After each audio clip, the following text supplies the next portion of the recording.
saya akan menjelaskan terkait dengan pengertian dari komunikasi data. Di sini dengan saya Sally Anggraini dengan UF1E 22033 dengan dosen pengampu Bapak Rahmat Asyar MKOM. Nah, yang pertama, apa sih itu komunikasi data? Nah, makna dari komunikasi data itu atau bisa disebut sebagai pembicara atau sebagai pertukar informasi. Sedangkan kalau data itu informasi yang dipertukarkan antar dua atau lebih perangkat. Nah, definisi dari komunikasi data itu sendiri adalah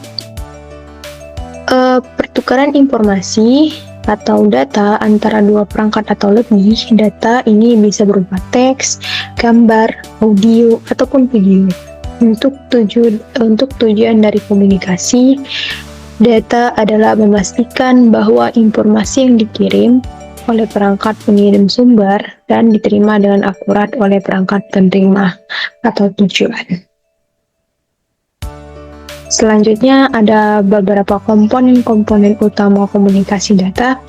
Yang pertama ada sumber atau source, yang kedua ada pemancar atau transmitter, ketiga ada media transmisi, keempat ada penerima atau receiver, kelima ada tujuan atau destination, dan keenam adalah protokol.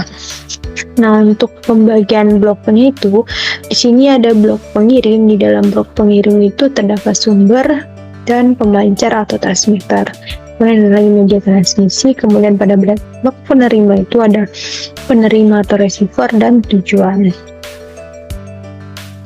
Nah, kita masuk kepada komponen yang pertama, komponen komunikasi data yang pertama yaitu sumber ataupun source. Nah, untuk sumber atau source itu tuh merupakan perangkat yang menghasilkan data untuk ditransmisikan. Data yang dihasilkan oleh perangkat itu tuh bisa berupa teks maupun gambar, suara, ataupun video, tergantung dari aplikasi sistem yang digunakan. Adapun fungsi utama dari source ini itu menghasilkan data yang akan dikirim ke perangkat lain. Contohnya di sini udah ada komputer, laptop, handphone, dan lainnya. Nah, kalau misalnya bagian komputer, bagian komputer itu digunakan untuk mengetik, memproses data, serta menghasilkan file digital. Nah, kalau untuk laptop sendiri itu bisa sebagai perangkat yang sering digunakan untuk bekerja, di mana data yang dihasilkan bisa berupa dokumen, teks, gambar, ataupun video. Untuk jenis data yang dihasilkan oleh sumber atau source itu bisa berupa teks, gambar, audio, dan video. Nah, kalau misalnya data itu berupa gambar, itu bisa berupa foto ataupun grafis yang dibuat dengan perangkat lunak grafis. Kemudian kalau audio itu direkaman suara ataupun musik. Kemudian untuk video itu sendiri, video yang dihasilkan rekaman kamera atau video streaming. Kemudian jadi untuk sumber ataupun source ini adalah perangkat yang memproduksi data untuk ditransmisikan ke perangkat tujuan melalui berbagai media. Nah, yang kita masuk ke komponen komunikasi yang kedua yaitu pemancar atau transmitter. Pemancar atau transmitter ini tuh berfungsi untuk mengubah data yang dihasilkan oleh sumber menjadi sinyal elektromagnetik. Misalnya itu di sini akan dirubah ke bentuk suara, gambar, ataupun data menjadi sinyal elektromagnetik. Nah, untuk contoh dari pemancar itu sendiri ada radio. Nah, ketika pada radio itu mengubah suara penyiar menjadi sinyal radio yang dapat didengar oleh penerima melalui gelombang elektromagnetik. Kalau pada televisi itu mengubah sinyal audio dan video menjadi sinyal yang dipancarkan dan diterima oleh televisi di rumah. Nah, ketika router atau WiFi itu bisa mengubah data digital menjadi sinyal radio yang memungkinkan perangkat seperti komputer dan smartphone itu terhubung ke internet secara nirkabel. Nah, pemancar itu tuh mempunyai peran yang penting dalam mengonversi data dari sumber menjadi sinyal yang dapat dikirim melalui media transmisi. Selanjutnya ada komponen komunikasi data yang ketiga, yaitu media transmisi. Nah, media transmisi itu merupakan satu jalur transmisi tunggal ataupun jaringan transmisi kompleks yang digunakan untuk mengubah sistem sumber dengan sistem tujuan. Adapun jenis-jenis dari media transmisi itu ada yang kabel atau wireline. Nah, untuk wireline itu sendiri itu bisa seperti kabel tembaga atau twin spire yang digunakan dalam jaringan telepon atau LAN atau local area network. Nah, di dalamnya itu bisa ada kabel tembaga. Nah, kabel tembaga ini kemudian selanjutnya tadi ada kabel serat optik. Nah, pada kabel serat optik itu sendiri memungkinkan transfer data dengan cepat, tinggi, dan jarak jauh. Banyak yang digunakan dalam backbone internet dan komunikasi jarak jauh. Nah, untuk gelombang radionya sendiri, kalau misalnya menggunakan nirkabel atau wireless, itu bisa contohnya yaitu gelombang radio. Nah, gelombang radio itu digunakan dalam komunikasi seluler dan WiFi. Kemudian ada gelombang mikro. Nah, digunakan dalam komunikasi satelit dan radar. Kemudian gelombang inframerah. Gelombang inframerah itu digunakan untuk mengkomunikasikan jarak dekat, misalnya dalam remote control ataupun perangkat IoT di ruang tertutup.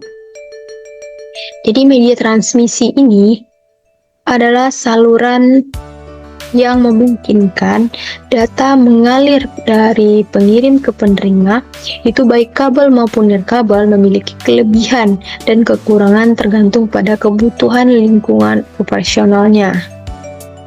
Selanjutnya, kita masuk ke komponen komunikasi data yang keempat, yaitu penerima atau receiver. Nah, atau sistem yang bertugas untuk menerima sinyal dari sistem transmisi dan mengubah kembali menjadi bentuk yang dapat dipahami oleh tujuan akhir. Untuk penerima harus dapat mengenali proses dan memahami sinyal yang diterima. Nah, untuk fungsi utama dari receiver ini sendiri, yang pertama itu bisa deteksi sinyal. Nah, dalam deteksi sinyal itu mendeteksi sinyal yang dikirim oleh pemancar. Kemudian ada konversi sinyal. Nah, digunakan untuk mengubah sinyal elektromagnetik kembali menjadi data yang bisa diproses. Kemudian ada pemrosesan sinyal. Nah, untuk pemrosesan sinyal itu memperkuat sinyal, menghilangkan noise, dan memastikan data yang diterima itu akurat. Ada contoh penerima itu seperti radio. Nah, ketika kita menerima sinyal dari pemancar radio dan mengubah menjadi suara yang dapat didengar. Kemudian ada televisi. Nah, televisi itu bisa menerima sinyal audio dan video, mengubahnya menjadi gambar dan suara yang di layar tersebut. Kemudian kita masuk ke komponen komunikasi data yang kelima. Nah, di komponen yang kelima ini ada namanya tujuan. Tujuan itu merupakan titik akhir di mana data yang dikirim oleh pengirim atau transmitter diterima dan diproses ke destination. Bisa berupa perangkat, sistem, ataupun lokasi yang menjadi target pengiriman data dalam suatu jaringan komunikasi. Tujuan utama dari komunikasi data adalah memastikan bahwa informasi yang dikirim mencapai destination dengan akurat dan tepat waktu. Kemudian, untuk fungsi utama dari tujuan atau destination itu, yang pertama itu penerima data. Nah, untuk penerima datanya sendiri itu menerima data yang dikirim melalui media transmisi. Kemudian ada pemrosesan. Nah, pemrosesan itu mengolah data yang diterima menjadi informasi yang berguna. Semisalnya itu data bisa ditampilkan di layar, kemudian dicetak ataupun disimpan. Selanjutnya bisa tanggapan atau umpan balik. Nah, untuk dalam beberapa kasus itu tujuan juga diberikan umpan balik atau konfirmasi ke pengirim bahwa data yang diterima itu dengan baik. Untuk contoh destination dalam komunikasi itu bisa kita lihat itu komputer dan jaringan. Nah, ketika kita mengirim email, komputer yang menerima adalah tujuan, penerima adalah tujuan yang menerima dan menampilkan pesan tersebut. Nah, contoh yang kedua itu bisa server web. Nah, server web ini saat pengguna mengakses situs web. Nah, server ini web adalah tujuan yang mengirim konteks halaman web untuk ditampilkan di browser pengguna. Nah, bisa contoh yang lain itu ada smartphone. Ketika kita menerima pesan melalui aplikasi pesan, smartphone bertindak sebagai tujuan. Kemudian bisa printer. Nah, di dalam printer itu sendiri ketika dokumen yang dikirim dari komputer untuk dicetak, printer itu adalah tujuan yang mencetak dan menjadikan dokumen fisik. Jadi untuk tujuan utama dari perangkat untuk tujuan dari perangkat atau sistem yang menerima dan memproses data itu dikirim oleh pengirim. Fungsi utamanya adalah memastikan bahwa data yang diterima yang digunakan dengan benar. Selanjutnya yang keenam itu ada protokol. Nah, protokol itu merupakan serangkaian aturan yang mengatur bagaimana data ditransmisikan, diterima, dan diproses oleh perangkat dalam jaringan komunikasi. Nah, protokol ini menentukan perangkat komunikasi dan memastikan bahwa data yang dikirim dengan cara yang tepat. Untuk fungsi utamanya itu mengatur format dan cara pengiriman data antara pengirim dan penerima. Nah, untuk memastikan bahwa perangkat yang berbeda dapat berkomunikasi meskipun berasal dari sistem yang berbeda. Nah, kemudian untuk contoh dari protokol ini ada OSI atau Open System Interconnection. Itu model referensi standar untuk mengkomunikasikan antara sistem komputer, dan kemudian ada lagi TCP/IP atau Transmission Control Protocol Interprotocol.